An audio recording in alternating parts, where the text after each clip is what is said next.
Umenipenda zaidi ya kawaida. Umenipenda mimi niliye na dhambi zaidi ya kawaida.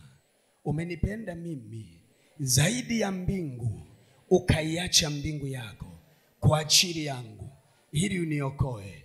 Umenipa kipawa cha Roho Mtakatifu kwenye maisha yangu. Saa hii Roho Mtakatifu, ninakukaribisha, karibu ndani yangu, nifundishe nipate kuelewa na maandiko katika jina la Yesu. Roho ya miungu iniachie nilielewe neno kwa jina la Yesu. Naligeuza lile neno litakalohubiriwa kwangu mimi kiwe chakula cha uzima, niokolewe na nikombolewe kwa jina la Yesu. Amen. Heshima ya juu sana. Kanisa, Bwana Yesu asifiwe. Na ndio lengo tu kwamba watakatifu hawa waweze kukutana na Mungu kwa njia ya sadaka.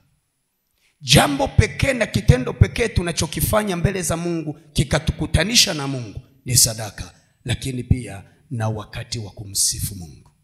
Vitu hivi vinamfanya Mungu aonekane kwenye maisha yetu kwa wepesi. Bwana Yesu asifiwe. Bwana Yesu asifiwe. Kwa hiyo siku ya jana tuliona namna ambavyo sadaka ya kiagano inavyoweza kufunga watu kwenye maisha yao, wasiweze kumtolea Mungu ibada ya kweli, wasiweze kumwabudu Mungu aliye hai.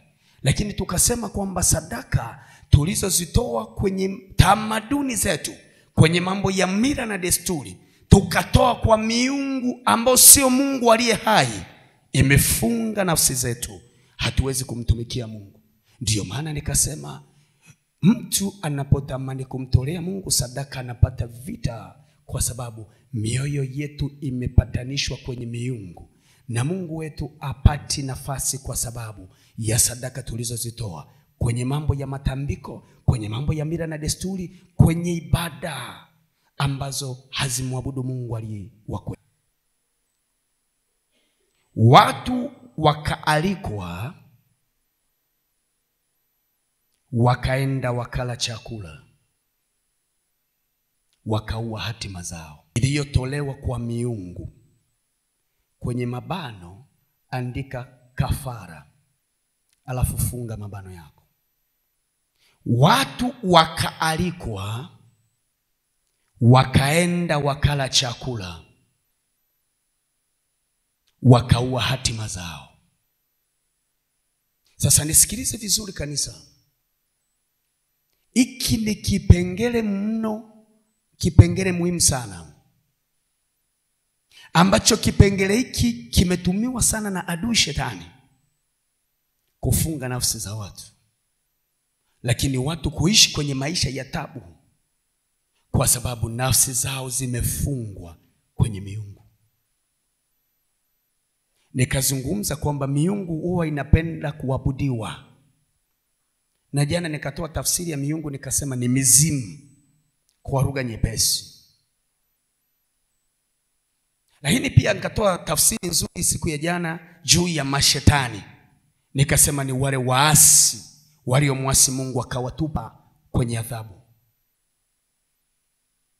Sasa kuna watu wanatoa sadaka kwa kujua au kutokujua. Wengine leo wanaweza wakawa wanapitia kwenye adhabu ambayo hawakuhusika kwenye sadaka, lakini wazazi wao waliowatangulia walitoa sadaka, na sadaka nyingine zimekuwa za kuwaunganisha kwenye miungu na uzao wao, ukawa sadaka kwenye miungu. Sasa kuna mambo ya mila na desturi kwenye familia zetu, kwenye koo zetu, kwenye kabila zetu, ambazo mila hizi na tamaduni hizi hazimtukuzi Mungu aliye hai kwenye maisha yetu, na tumefanya kuwa sehemu ya ibada. Na Mungu akitazama mioyo yetu tumeiweka huko kwenye ibada ambazo ni ibada za miungu.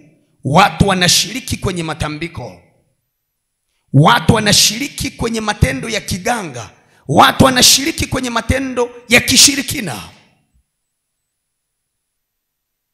watu wanafanya ibada za makaburini. Na hii ndiyo ajenda inayoendelea sana kwa watu walio wengi. Wanaabudu wafu. Wanaabudu wafu. Kwa hiyo adui anatumia sehemu hii kama mahali pa kukamata mioyo ya watakatifu. Anaifunga isiwe na amani mbele za Bwana. Inafungwa isiwe na furaha mbele za Bwana. Lakini hata mioyo ya kutumika kwa Bwana inakuwa haipo. Kwenye kitabu cha Kumbukumbu la Torati 32 ule mstari wa 17 anasema walitoa dhabihu kwa mashetani, si kwa Mungu. Lakini kitendo hiki kilisababisha Mungu mwenyewe kuwa na wivu. Maana Mungu amekuumba chini ya jua kwa ajili ya kumpa ibada. Mungu hajawahi kukuumba wewe umpe ibada miungu mingine. Hakuwahi kutaka hivyo. Lakini kwa sababu ya matendo ya kimazoea, tumejikuta tunaburutwa wote, tunaingia kwenye matendo ya kibada, lakini hatumwabudu Mungu aliye hai. Tumefungwa nafsi zetu. Sasa angalia dalili zinazotokea hapa ni hizi. Mtu anaenda mbele za Mungu kumuomba, lakini Mungu hampi majibu juu ya vile anavyoviomba. Kwa nini? Maandiko yanasema dhambi pekee ndiyo inaweza kuutoa uso wa Mungu usikutazame wewe. Ibada ya miungu ni ibada ambayo inamkasirisha Mungu asikutazame. Anasema ninauondoa uso wangu usiwatazame tena, kwa sababu waliabudu miungu mingine. Ni amri, msiabudu miungu mingine. Na ibada hizo tumejiungamanisha nafsi zetu kwa sadaka. Sasa kuna kitendo hiki ambacho leo ninataka nikizungumzie, ambacho inawezekana umeshashiriki na wewe tokea hapo baada ya kushiriki umekufa kiroho.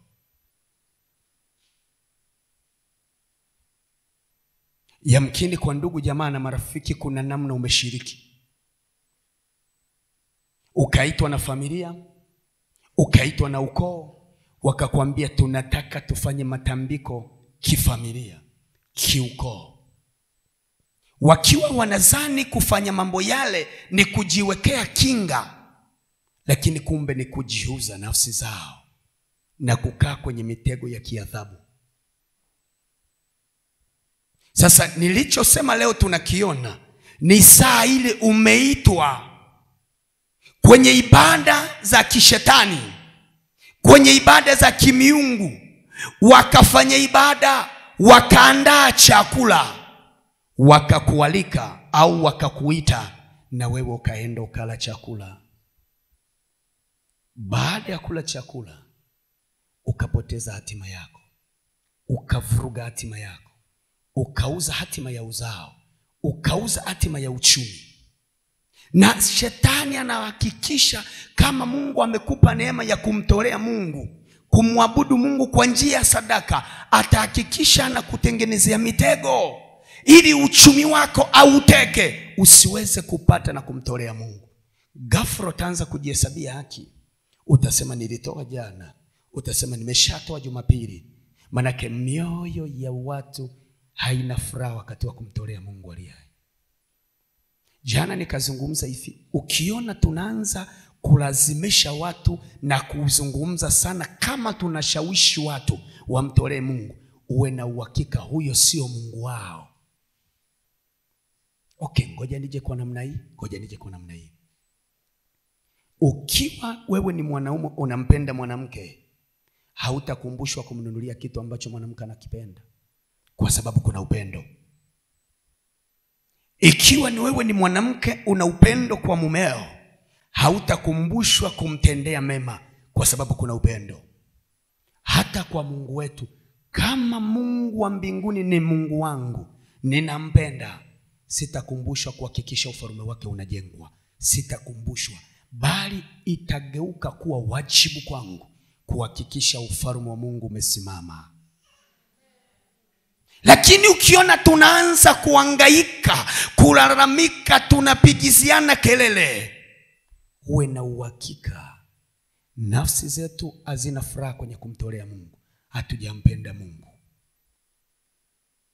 Bwana Yesu asifiwe. Sasa mitego hii imetokana na kupewa chakula cha kichawi. Kuna watu wamekula vyakula vya kichawi hapa. Kuna watu wamekula vyakula vya kiganga hapa. Kuna watu wamekula vyakula vya majini hapa. Ghafla mioyo yao ikatengwa na Mungu aliye hai. Okay, ngoja nije namna hii. Nitakutolea mfano utanielewa. Ngoja nije namna hii. Ninajua kuna wengine kwenye kukengeuka walienda kwa waganga. Ghafla mganga akakwambia leta kuku, leta mbuzi, leta kondoo. Akachinja, akawachinjia miungu yake. Ile damu ikamwagika kwenye ile madhabahu za kiganga. Alafu ile nyama wakapika mkala. Tafsiri yake, mlikula chakula ambacho kimetolewa kwa miungu.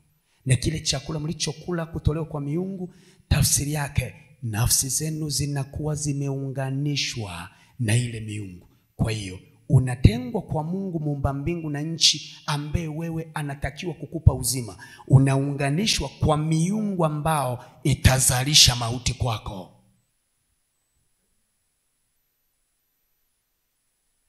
Hiki ndicho kitu ambacho nataka watakatifu mkielewe. Na ukishakielewa, ukaomba kwa msiku, kwa hasira, utaona vitu vinafunguka. Kuna watu hapa ni matajiri wakubwa, lakini wameishi kwenye level ya mikwamo kwa sababu ya sadaka imewafunga. Na kama ambavyo mnavyolalamika hatuna cha kumtolea Bwana, uwe na uhakika hata maongezeko hutayapata, kwa sababu anayebariki ni Mungu aliye hai.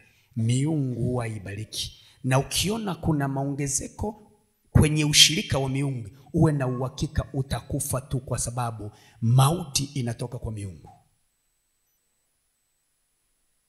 Kitabu cha Hesabu. Kitabu cha Hesabu sura ya 25. Sura ya 25. Ule mstari wa kwanza mpaka wa 5 ndiko nitakakosoma hapa. Alafu tutatafakari tuende kwenye maombi.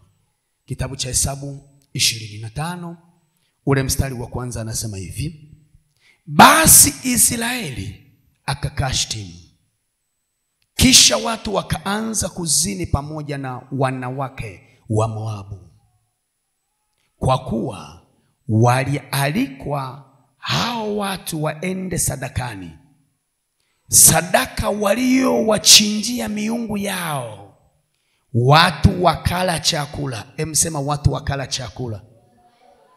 Emsema watu wakala chakula. Nisikilize. Wakaisujudia hiyo miungu yao. Mstari wa 3. Ikawa Israeli kujiungamanisha na Baali Peori, hasira za Bwana zikawaka juu ya Israeli. Mstari wa 4. Kisha Bwana akamwambia Musa, watwae wakuu wote wa hao watu, ukamtungikie Bwana watu hawa mbele ya jua, ili kwamba hasira kali za Bwana ziwaondoke Israeli. Mstari wa 5. Basi Musa akawaambia waamuzi wa Israeli, waueni kila mtu watu wake waliojiungamanisha na Baali Peori. Waueni kila mtu watu wake waliojiungamanisha na Baali Peori. Nisikilize vizuri, tuende vizuri. Wana wa Israeli ni wana wa agano kwa Bwana. Ni kanisa teule kwa Bwana. Ni taifa pendwa kwa Bwana. Hatima ya wana wa Israeli ilikuwa ni kumwabudu Mungu aliye hai. Ilikuwa ni ibada kwa Mungu aliye hai. Maisha yao yote yalikuwa nalindwa na Mungu aliye hai, kwa sababu ni taifa teule. Maandiko yanasema wakasafiri, wakaenda mpaka nchi ya Shitimu. Walipofika Shitimu, wakaalikwa kwenye sadaka. Sema wakaalikwa kwenye sadaka. Sema wakaalikwa kwenye sadaka.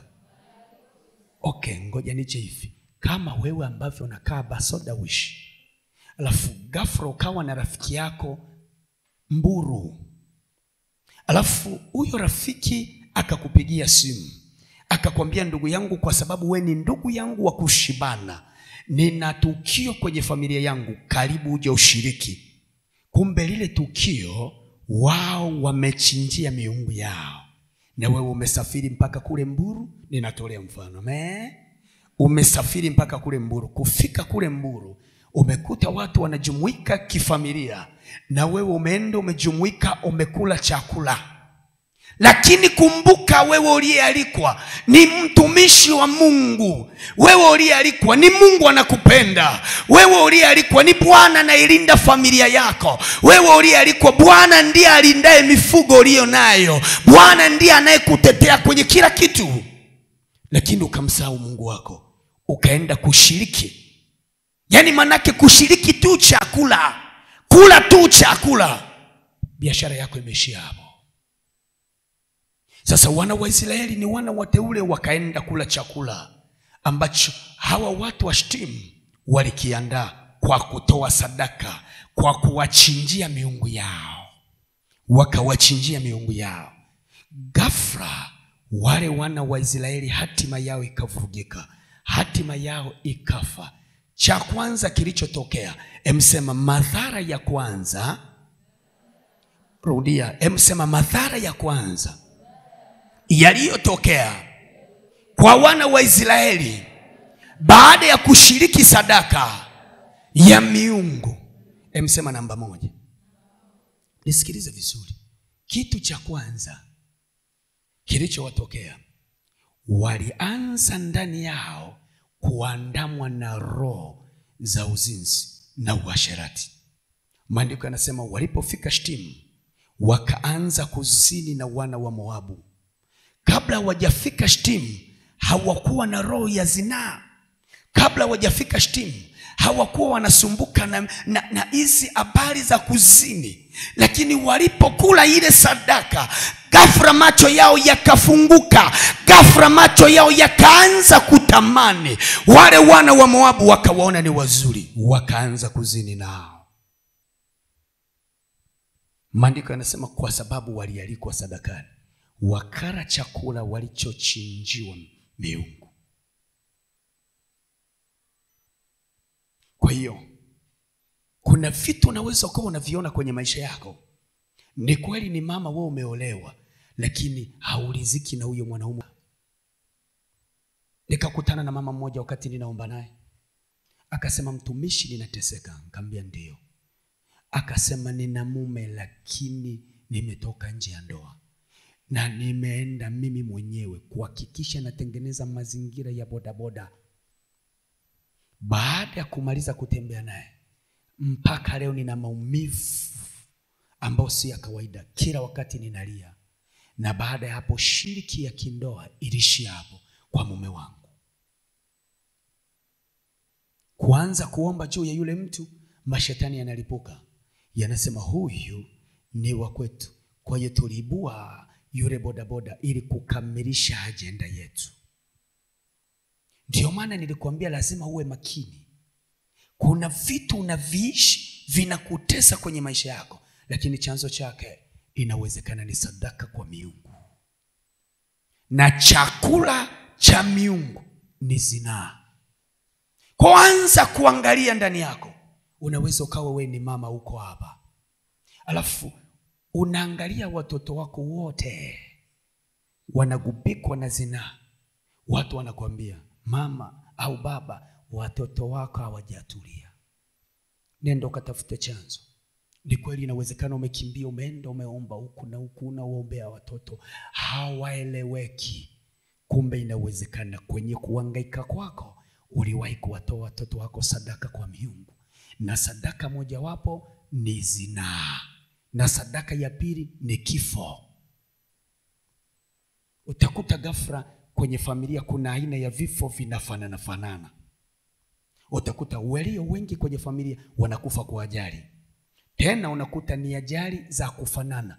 Kapinduka na gari, kapinduka na pikipiki, wanakufa kwa vifo vya kufanana. Ukianza kusiona dalili za namna hiyo, uwe na uhakika kwamba hizi ni sadaka za miungu.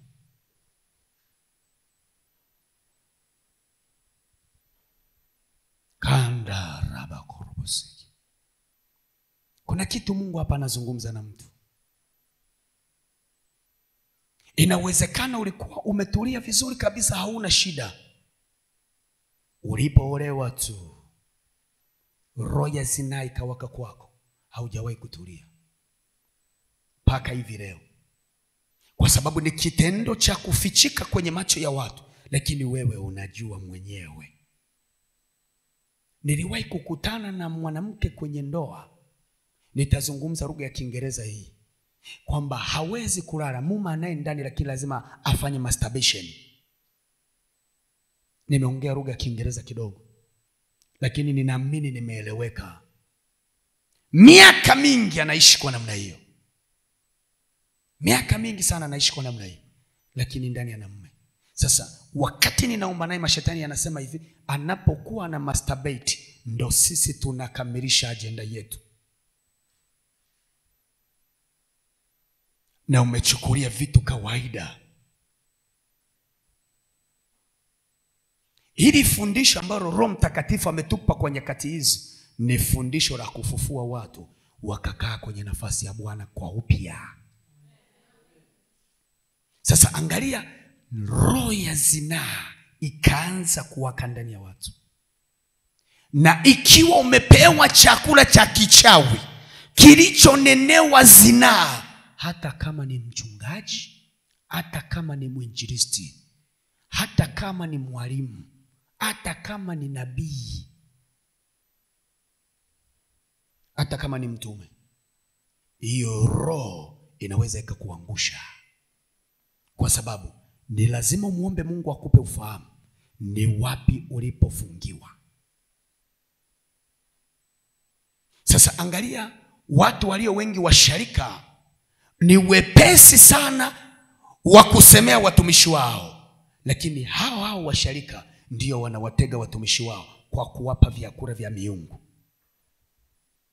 Na ninachokiongea hiki hata huku kinafanyika, kitasambaratishwa katika jina la Yesu. Ghafla unaona ile nguvu ya ibada kwa mtumishi na yeyuka. Ghafla anaanza kuzini na wana wa Moabu. Ndio taanza kuona sasa mtumishi anakitazama kibinti kilichoko kwenye kwaya, anakitamani. Kitu gani? Miungu. Meshapanda chakula cha miungu. Chakula umekula. Na baba wa mchungaji, hawa washarika wenu wanaojifanyaga wanawapenda sana, mara hiyo kakimbia kuleta vyakula, kuwa navyo makini, wanavitoa kwenye miungu yao. Na mimi nimekuja kuzungumza hapa, mashetani akanifuata ambia usitoe siri zetu. Mimi ninazitoa katika jina la Yesu. Wanaandaa vyakula walivyovitoa kwa mashetani, wanajifanya kupenda watumishi wao, kumbe ni kwa ajili ya kutaka kuua nguvu ya ibada na kufunga macho ya maono. Na kama Bwana ishivyo katika jina la Yesu, hiyo miungu ya Babeli, hiyo miungu ya kiasili itaangushwa katika jina la Yesu. Angalia jambo la pili. Jambo la pili, walipokwisha kujiungamanisha kwa kula ile sadaka, kwa kula kile chakula, level yao ya ibada ikabadilika. Ghafla wakatoka kwenye ibada ya kawaida ya kumwabudu Mungu wa kweli, wakaanza kuabudu miungu mingine. Wakaanza kuabudu miungu ya Baali Peor. Nisikilize, inawezekana kuna watu unawafahamu. Okay, inawezekana mwinjilisti na baba mchungaji, kuna watu wanawajua kabisa. Hawa watu walikuwa ni wazuri kwenye matendo ya kibada. Yaani kanisani walikuwepo kila wakati. Tukizungumza habari ya kumtolea Mungu, kumjengea Mungu, walikuwa ni wepesi. Kitu gani kimetokea? Wako wapi? Mbona kwenye ibada hawaji tena? Walikuwa wanatembea vizuri na Mungu. ghafla waliposhiriki chakula cha miungu, ibada yao ikabadilishwa. Moyo wa kumpenda kumtumikia Mungu na kwenda mbele za Mungu aliye hai ukafa. Ndiyo sasa tunaanza kutafuta watu. Mbona watu hatuwaoni kanisani siku hizi? Mbona watu hawaji ibadani siku hizi? Kumbe watu wameshageuza mioyo yao, haimwabudu Mungu aliye hai tena, inaabudu miungu mingine, miungu ambao imeua ibada. Sasa lugha ipi utaisikia kwa watu kama baba ukiwafuata? Utasikia, yani siku hizi nina biashara, niko busy kweli muda wote. Siku hizi nimebananika kweli na mifugo yangu. Siku hizi mambo ya kifamilia ukishaanza kusikia sababu za namna hiyo, huyo mtu kashakufa kiibada. Nipungie mkono namna hii kama unanielewa. Huyo mtu kashakufa kiibada. Nisikilize kanisa. Mungu wetu wa mbinguni aweze akakubariki alafu akakunyima nafasi ya kumwabudu. Huyo sio Mungu. Kanuni ya Mungu wetu, akikubariki anakutengea na muda wa kufanya naye fellowship, ili uweze kujua kabisa hivi ni Mungu ananipa. Ukamwambia Mungu, ninakushukuru, umenipa nguvu, umeniongezea mifugo, shamba langu liko vizuri, watoto wangu wako vizuri. Ukiona hauna muda wa kwenda mbele za Bwana kumwambia yeye ndiye aliyefanya hayo yote uliyo nayo na kumrudishia sehemu ya zile baraka alizokupa, uwe na uhakika hapa hakuna Mungu muumba mbingu na nchi, ni miungu inaoua ibada ya kweli. Bwana Yesu asifiwe. Bwana Yesu asifiwe. Ninazungumza na wale wanaojifanyaga wako busy. Nisikilize, ngoja nikuambie kidogo. Unayeniona mimi, waliokuwa Jumapili hapa walisingu wetu, alafu na mengine yote yataongezewa. Utafuteni ufalme wa Mungu kwanza na haki yake, na mengine yote. Sasa angalia, kwenye kuzidishiwa ndo utakuta sasa watoto wako hawaumwi tena. Kwenye kuzidishiwa ndo utaona mifugo yako inaendelea kukua. Kwenye kuzidishiwa ndo utaona mashamba yako yanaongezeka. Kwenye kuzidishiwa ndo utaona mnakaa kwa amani familia. Kwenye kuzidishiwa ndo utaona kuna vitu vya mabadiliko. Nipungie mkono namna hii kama unanielewa. Okay, ngoja tuende. Jambo la tatu, madhara yaliyowapata wana wa Israeli. Jambo la tatu, hasira kali ya Bwana iliwaka juu yao. Kumbuka, wana wa Israeli walikuwa ni wana wa kusudi kiibada. Walikuwa wanafanya ibada ya kweli na Mungu aliye hai.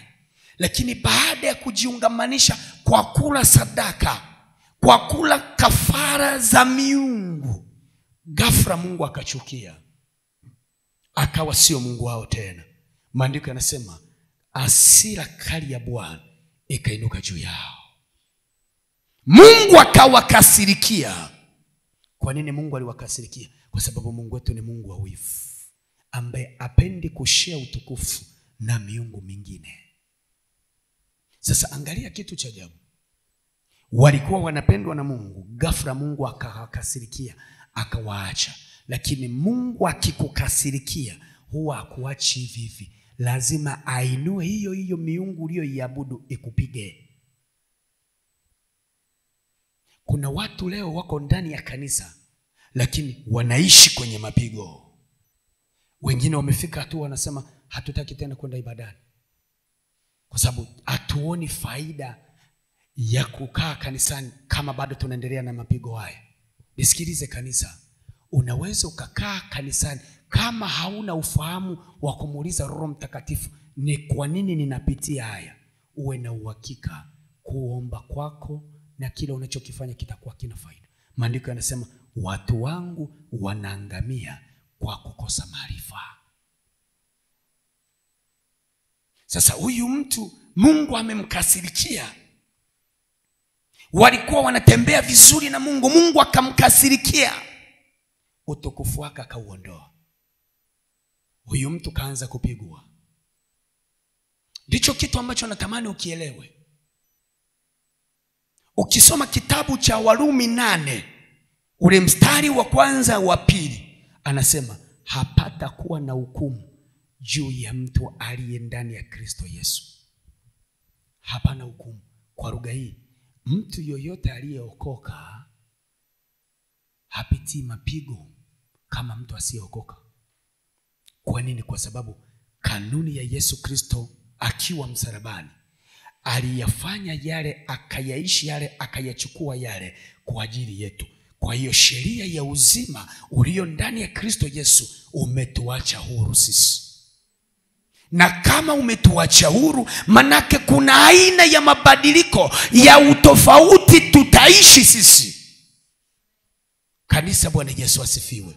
Lakini ukianza kuona wewe umeokoka, wewe unampenda Yesu, na maisha unayoyapitia, mapigo unayoyapitia, wanapitia hata wengine ambao hawamjui Yesu, uwe na uhakika nyote mko kwenye eneo moja la kuwa kwenye ushirika wa miungu.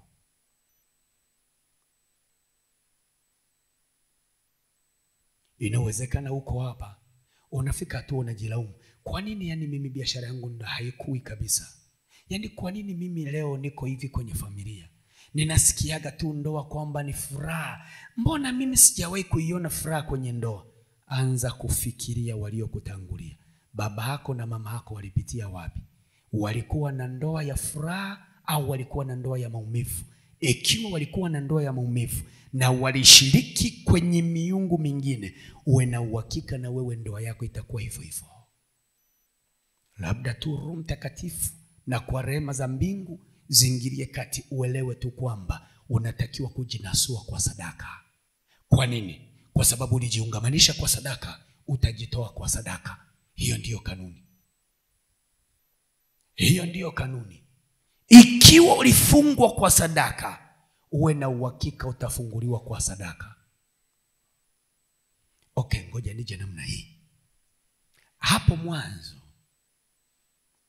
utukufu wa Mungu uliondolewa kwa Adam na Hawa kwa njia ya sadaka. Maandiko yanasema yule shetani alitoa tunda, akatoa sadaka kwa yule mwanamke, wakara wakafa. Chakula chochote ambacho hakina ushirika na Mungu aliye hai, ukila utakufa. Emsema ukila utakufa. Emurudia, sema ukila utakufa. Sasa Mungu anataka wanadamu hawa hawarudishe kwenye utukufu ule aliyoutaka, akatoa chakula na yeye. Kanuni ile ile iliyowaua wanadamu kilikuwa ni chakula kwenye bustani ya Eden, lakini kanuni ile ile inaowarudisha wanadamu ni chakula kilichoshuka kutoka mbinguni kwa njia ya msalaba, ambaye ndiye Kristo Yesu. Kwa hiyo tumerejeshwa kwenye utukufu wa Mungu kwa njia ya chakula pia. Ndiyo maana unaona kitendo cha imani tulicho nacho, tunasema tunakwenda kula chakula cha Bwana. Sijui kama watu hao wananielewa. Fungua kitabu cha Yohana 6 mstari wa 58. Anasema Yohana 6 mstari wa 58, nisomee kwa haraka kidogo. Hiki ndicho chakula kishukacho kutoka mbinguni. Baba, ni chakula cha mbinguni kimeshuka. Haya, sasa angalia vigezo vya chakula kilichoshuka kutoka mbinguni. Sio kama mababa walivyokula vyakula vya miungu. Wakafa. Bali anayekula hicho chakula kilichoshuka kutoka mbinguni ataishi milele. Emsema hii ni nzuri. Emsema hii ni nzuri. Sasa nisikilize. Leo hii. Emsema leo hii. Emsema leo hii. Emsema leo hii. Ikiwa kuna chakula chochote uliwahi kula, ni chakula cha matambiko, cha kiganga, cha miungu. Mnyinyi huku ninajua nasikia huku ni wataalamu sana wa ibada za makaburini. Mkara chakula huko, ile miungu yenu ndo ikawainukia, na kile chakula kimekubadilisha, hauna nguvu ya kuomba tena. Ukianza kuomba tu miayo, kianza kuomba vichomi, Baba amesema Nazungumza na watu ambao wanatesekaga na wakianza kuomba maana yake ni nini? Mwili haupo, nafsi haipo, roho haipo. Unalazimisha kumuingiza Mungu mwingine. Shida ni chakula ulichokula ukafa. Unatakiwa upate chakula kilichoshuka kutoka mbinguni leo, ambalo ni neno la Bwana, likafumue vyakula vyote vilivyokubadilisha na hatima yako ikafa, ili uweze kumwabudu Mungu aliye kweli. Kwa leo hapa tutapiga vyakula vya watu, watavitoa matumboni mwao. Kuna wengine baba wamekula vyakula vya kichawi, wakienda hospitalini wanaambiwa wana vidonda vya tumbo, kumbe ni vyakula vya kichawi. Na hapa leo tutavishughulikia hapa. Si kuna watu wana vidonda vya tumbo? Nyanyua mkono juu ambaye ameambiwa wana vidonda vya tumbo. Mbona kama mnaogopa? Nimesema hivi, hivyo vidonda vya tumbo vinayeyushwa hapa. Kienda tu kula, yani nina vidonda vinafananaje? Ukija kwetu sisi tutakwambia una vidonda, kumbe ulipewa vyakula. Sasa kuna watu wanasubiri kuona, mtaona hapa. Mimi ninashangaa watu kama hawaamini vile. Lakini kuna jamii ya watu wengi wakiwa kwenye usingizi wanaota wamekaa na jamii ya kwao au na ndugu zao wanakula mavyakula. Wengine huwa wananipigia simu, mtumishi nimeota ninakula manyama mengi. Nikamwambia kula tu, alafu ukimaliza kushiba njoni yatoe hayo mapepo. Hakuna cha kuota unakula. Ukiota unakula ujue ulikuwa unalishwa vyakula vya kichawi. Ukila chakula cha kichawi si kinakugeuza mwili wako na uona kuwa mchawi, si ndio Kwa hiyo inawezekana upo unaroga bila kufahamu, lakini kilichokusababisha ni chakula ulichokula hicho. Kuna wengine unasema yani yule ni rafiki yangu, shosti yangu kweli wakufa na kuzikana, nikienda kwake ni lazima nile, kumbe ndo unaenda kulishwa nini? Chakula cha kichawi. Kuna wengine kwenye matumbo yao wanasikia kama kuna vitu vinatembea kwenye matumbo.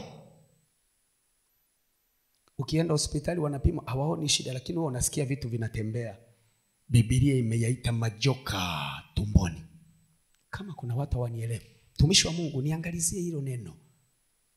Ayubu 20 mstari wa 14 na 15.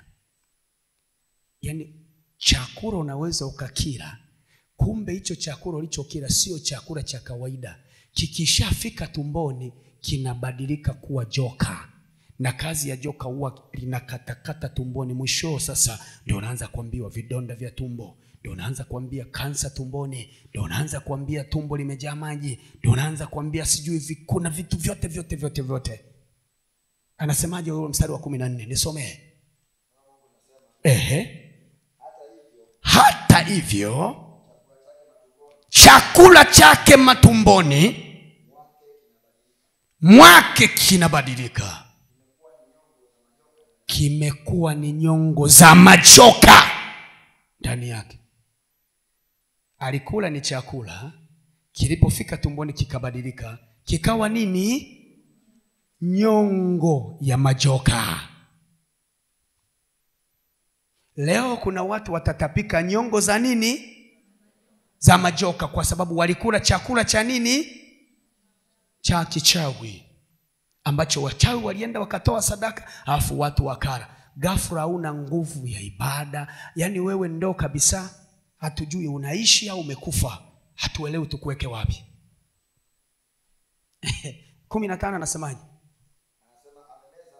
Amemeza mali naye atayatapika tena. Mungu ndiye anayeyatoa tumboni. Aya, nimesemaje? Yani kama wana uhakika, nimesema Mungu ndiye anayeyafumua huko kwenye matumbo, ni Mungu. Nani anaamini kwamba Mungu leo anaenda kumtolea uchawi wote? Huo ulilishwa ukiwa tumboni, huo ulilishwa umezaliwa, huo ulilishwa namna gani, maadamu uko hapa, Bwana anaenda kuutoa wote uchawi tumboni. Msema uchawi wote, uganga wote, vyakula vya mizimu vyote nilivyowahi kula kama sadaka vikanikamata, tumbo langu likabadilika majoka. Leo miungu iachie kwa jina la Yesu. Ndo tumeanza hivyo. Ninavyozungumza hivi, kuna watu wameshaanza kupata dalili za kichefuchefu. Kuna watu wameshaanza kusikia tumbo linavuruga. Ndio hivyo. Tunaenda kudownload chakula cha mbinguni saa ikishuke, ambalo ni neno la Mungu. Maandiko yanasema neno la Mungu ni chakula. Yeye alikuwa ni roho, akabadilika akawa chakula, akaja kwetu, na sisi tumemla. Karaboshaka, tumemla Yesu. Leo nataka mumeze Yesu, aenda akatoe majoka matumboni. Kuna watu leo hapa wana magonjwa ya viuno. Kumbe shida ni nini? Joka limejiviringisha. Kuna watu hapa hawawezi kushika mimba. Nimeeleweka? Kuna watu hapa hawawezi kushika, ila umeolewa. Kuna watu hapa wakibeba tu mimba, majoka yanakula, mimba zinatoka. Kumbe ni majoka yanakula. Ninasikia moto wa kuomba. Naomba niulize hivi, kama kuna mtu hapa hajawahi kumpa Yesu maisha yake, haujamkiri, hujaokoka, au uliwahi kuokoka ukarudi nyuma ukaendelea kuishi kwenye uharibifu, ukaendelea kuishi kwenye uovu, lakini leo unasema Mungu, ninataka nitengeneze na wewe ili nianze kuwa na ibada na wewe kwa upya. Nyosha mkono wako juu. Nyosha mkono wako juu.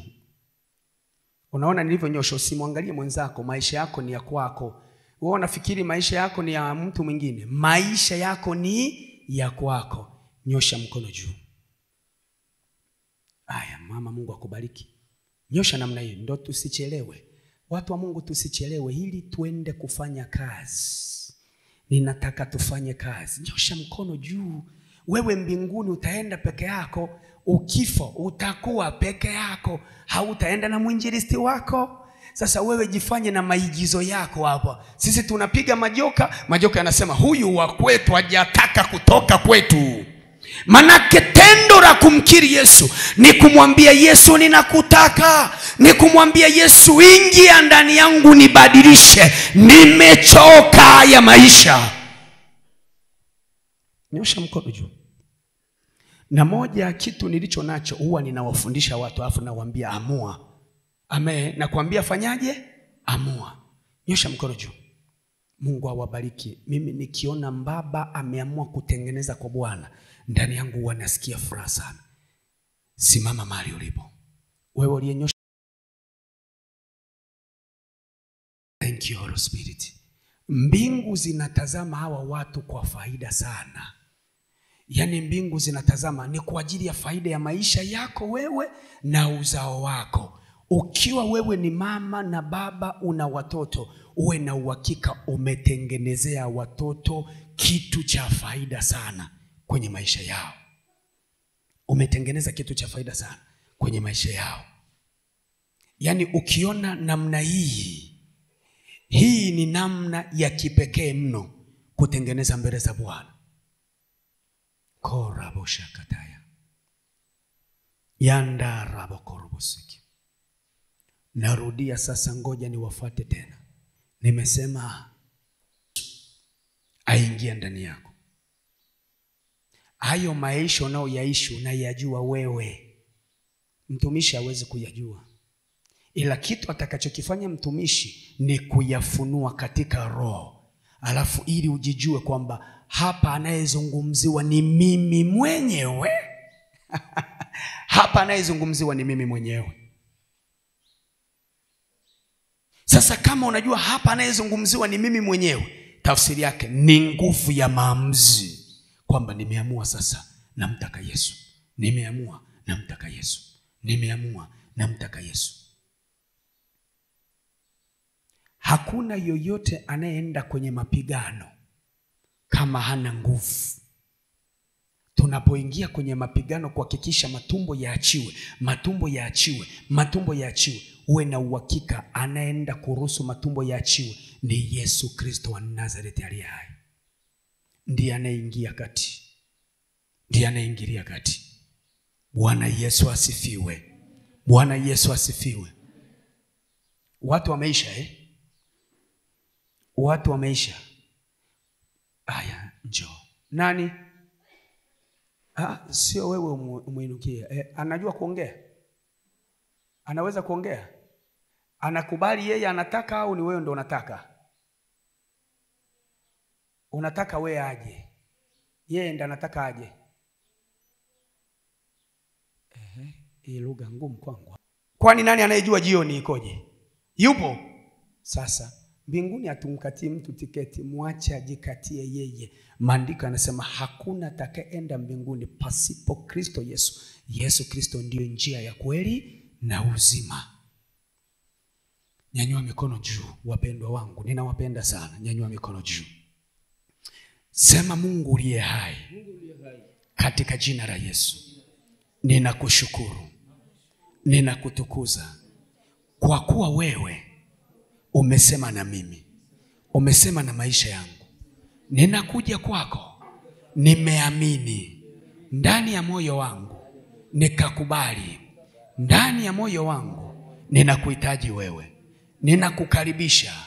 Ninakukaribisha Yesu Kristo wa Nazareti kwenye maisha yangu, kwenye familia yangu, kwenye maisha yote ulionipa.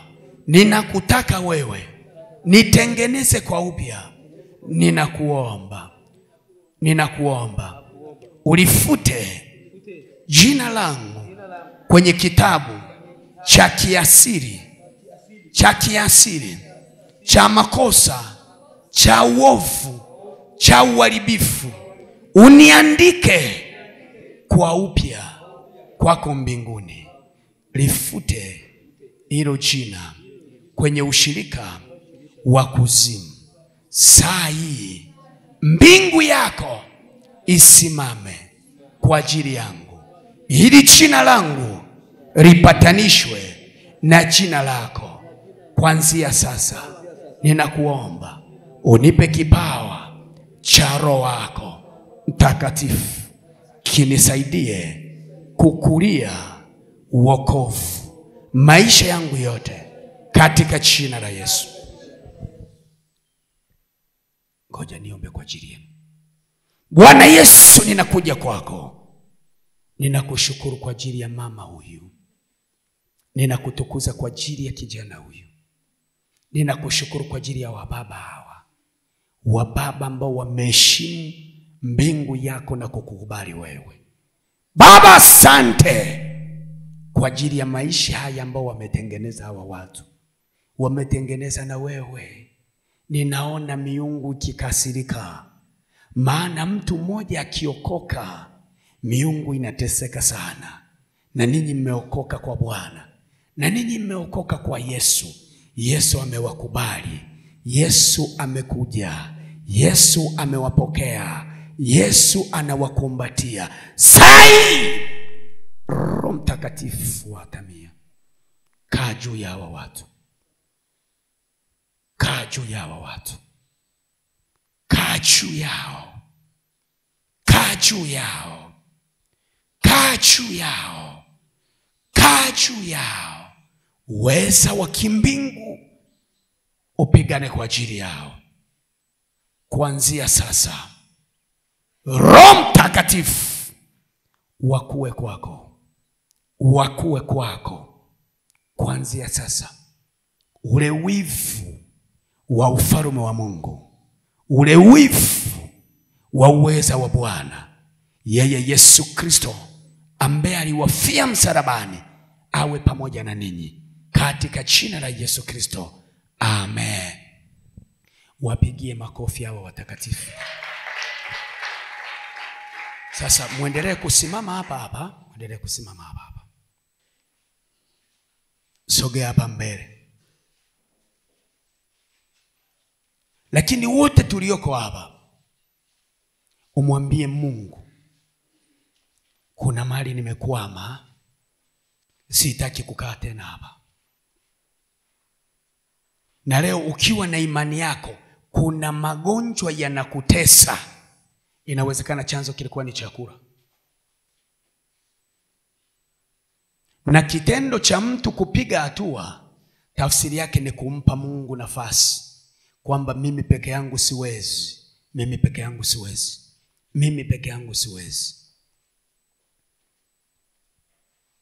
Na hii ni kanuni ambayo tunaenda kuharibu maagano yote yaliyofanywa na mashetani kwa njia. Akapambana mpaka akahakikisha anapaka hatima yake. Wengine wamevurugiwa hatima zao walipokula vyakula. Wengine wamepewa vyakula na ndugu zao wa karibu. Wengine wamepewa vyakula wakiwa wanalelewa. Niliwahi kusikia mtu amepewa chakula kiwa ni mdogo, yuko anasoma, wakabadilisha. Alitakiwa awe afisa elimu, wakambadilisha ni mvuta bangi. Sasa chakula. Nyanyua mikono mbele za Bwana. Alafu utarudia haya maneno. Yesu, Yesu, leo ninakuhitaji. Leo ninakuhitaji. Wewe ni mwokozi wangu. Wewe ni mwokozi wangu. Uliyeniokoa. Uliyeniokoa na nguvu za giza. Na nguvu za giza. Ukanihamisha. Ukanihamisha kwenye uteka. Kwenye uteka wa nguvu za giza. Wa nguvu za giza. Maana imeandikwa. Maana imeandikwa. Ulinifia msalabani. Ulinifia msalabani. Leo hii. Leo hii. Ile nguvu ya msalaba. Ile nguvu ya msalaba. Iliyotoa chakula. Iliyotoa chakula. Mwili wako. Mwili wako. Na damu yako. Na damu yako. Ambayo nimeshiriki. Ambayo nimeshiriki. Mara kwa mara. Mara kwa mara. Na hizo chembe. Na hizo chembe. Ziko ndani yangu. Ziko ndani yangu. Leo hii. Leo hii. Hicho ni chakula. Hicho ni kilichoshuka kutoka mbinguni. Ninakuja kwako. Ninajua miungu ilinikamata nafsi yangu, mwili wangu na roho yangu. Sina furaha, sina amani, simpendi Mungu. Ndiyo maana siwezi kumwabudu, kumtumikia katika roho na kweli, kwa sababu ya maagano ya ibada za kuzimu, ibada za wafu waliokamata mioyo yetu, ibada za kichawi zilizokamata madhabahu ya ibada. Ibada yangu ilibadilishwa kwa sababu ya miungu. Leo hii moyo wangu unateseka, magonjwa kwenye mwili wangu nateseka kwa sababu ya vyakula vya kichawi nilivyokula kwenye ndoto, kwa sababu ya vyakula vya kiganga nilivyopewa na ndugu, jamaa na marafiki.